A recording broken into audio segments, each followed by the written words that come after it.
Mahal pinyahin ko yan. Season ba? Hindi. Pag season, marami. Oh, mas mura na pag season na. Oo.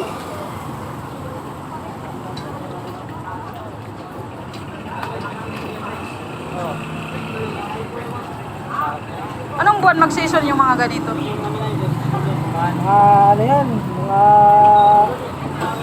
permat, marami ng pinya eh. Ngayon pa, ilan-ilan pa lang eh. Ayun kaya mahal. Dati sa binibili namin sa Balintawak, pag maraming pinya, ilang truck. Ngayon wala pa. Meron pinya kaso ilan, halit lang na truck, isang truck lang. Oh. Yun, mga malalaking truck, haba. Agawan ng customer. Sana dun sa Davao kumuha, marami pinya doon.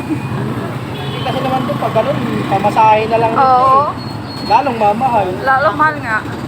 Mas gusto nilang bumili na mas malapit dito sa Luzon eh, no? Halimbawa, Laguna. Sa Laguna marami nito eh. Oo, Laguna. Sa Bela. Oo.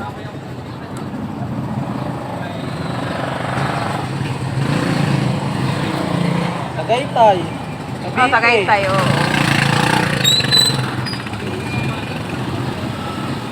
Ang hirap balatan eh, no? Kailangan lang matalas yung ano dyan. Yung ganyan. Kulit nung pangtanggal mo ng mata eh. Nabibili yan? Ako kasi yan kuya, pag bilhin ko siya na buo, i-slicein ko lang diretso. Tapos marami yung tapon kaysa doon sa kakainin mo.